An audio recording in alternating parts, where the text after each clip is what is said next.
Assalamualaikum warahmatullahi wabarakatuh. Perkenalkan, saya Nisa Ramadhani. Dan saya Regi Irfansyah. Kami dari tim Dangmerdu dari Universitas Islam Riau Pekanbaru. Di sini kami ingin menjelaskan mengenai manajemen operasional tentang pembangunan dan pengembangan pembangkit listrik tenaga sampah yang diprioritaskan di dua kota, yaitu Bekasi dan Solo. Pemerintah Indonesia berkomitmen untuk mengurangi emisi gas rumah kaca, salah satunya limbah, yaitu sampah. Masalah sampah sangat sulit ditangani oleh pemerintahan di Indonesia. Untuk itu, peraturan pemerintah, yaitu Peraturan Presiden Nomor 35 Tahun 2018 mengenai tentang percepatan pembangunan instalasi pembangkit listrik tenaga sampah berbasis lingkungan di 12 kota yang ada di Indonesia. Adapun permasalahan dalam pembangunan dan pengembangan di 12 kota yang ada di Indonesia, yang pertama adalah sulitnya menemukan teknologi tepat guna dan ekonomis. Yang kedua, keterbatasan anggaran pemerintah sehingga pemerintah sulit untuk mencari investor. Adapun karakteristik dan komponen rata-rata sampah yang ada di Indonesia sebagai berikut. Analisis ekosistem adalah suatu analisis dalam kasus ini pembakaran sampah dalam pengelolaan PLTSA akan mengakibatkan udara di sekitar PLTSA menjadi tercemar dan mencemari ekosistem lingkungan sekitar, seperti air yang mengandung zat berbahaya, tumbuhan yang mati, dan berdampak pada manusia. Analisis pemangku kepentingan, khususnya pemerintah daerah yang menjadi tempat pelaksanaan pembangunan dan pengembangan PLTSA, memiliki peran penting dalam pengembangan PLTSA agar tercapainya tujuan untuk mengurangi pencemaran lingkungan yang diakibatkan oleh sampah dan limbah domestik.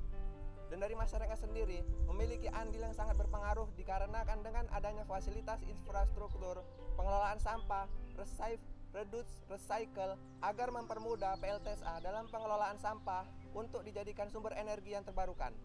Dari analisis SWOT kami, PLTSA mendapat kekuatan dukungan dari pemerintah dengan adanya Peraturan Presiden Nomor 35 Tahun 2018 tentang percepatan pembangunan instalasi pengelolaan sampah menjadi tenaga listrik berbasis teknologi ramah lingkungan.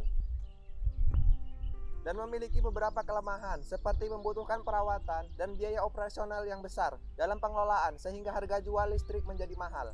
Dan beberapa peluang yang dapat dimanfaatkan yaitu pembangunan PLTSA dapat mampu mengurangi sampah yang ada di Indonesia.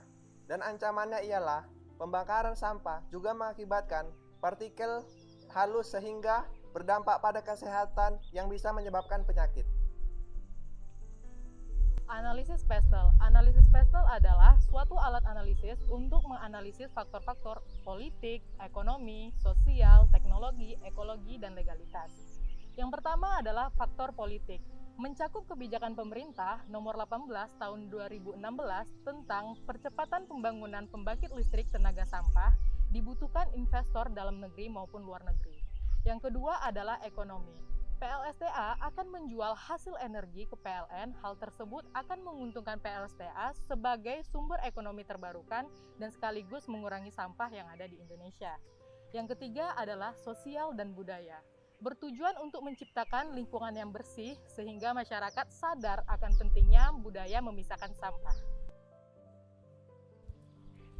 Yang keempat adalah teknologi. Teknologi yang digunakan saat ini yang paling tepat adalah teknologi pembakaran gasifikasi karena membuat ekosistem yang ada di sekitar PLSTA itu aman. Yang kelima adalah ekologi. Dengan teknologi gasifikasi dapat meminimalkan resiko ekosistem di sekitar PLSTA. Yang keenam adalah legalitas. Peraturan Presiden Nomor 35 Tahun 2018 mengenai percepatan pembangunan instalasi pembangkit listrik tenaga sampah yang berbasis ramah lingkungan. Masyarakat dituntut untuk melakukan kegiatan 3R, reshift, reduce, dan recycle. Untuk itu, pemerintah Indonesia harus memastikan teknologi yang tepat. Teknologi yang tepat digunakan saat ini adalah gasifikasi. Berikut adalah data timbunan potensi listrik yang dihasilkan dengan menggunakan asumsi sebagai berikut. Dari data ini dapat disimpulkan dengan menggunakan teknologi gasifikasi, potensi listrik yang dihasilkan besar. Untuk itu dapat mengurangi volume sampah yang ada di Indonesia, khususnya di dua kota yang menjadi prioritas, Bekasi dan Solo. Rencana tindakannya ialah, yang pertama, pemerintah harus menerapkan rencana yang efektif, yaitu pembangunan TPS 3R secara lebih luas dan penerapan peraturan harus membuang sampah sesuai dengan kategori sampah sehingga mempermudah dalam pengelolaan sampah di PLTSA.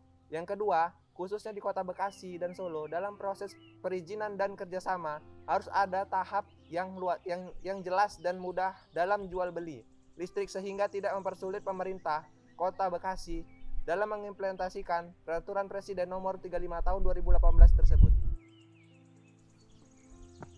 Yang ketiga, pemerintah harus mempersiapkan sumber daya manusia agar pengembangan PLTSA tidak hanya sebatas perencanaan, tetapi sampai tahap pengoperasian. Yang keempat, pemerintah memberikan subsidi kepada pihak PLN dengan pembelian energi listrik kepada pihak PLTSA. Yang kelima, pemerintah harus lebih giat dalam mencari investor yang mau berinvestasi dalam sektor ini.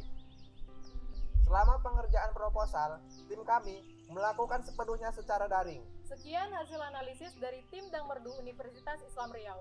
Wassalamualaikum warahmatullahi wabarakatuh.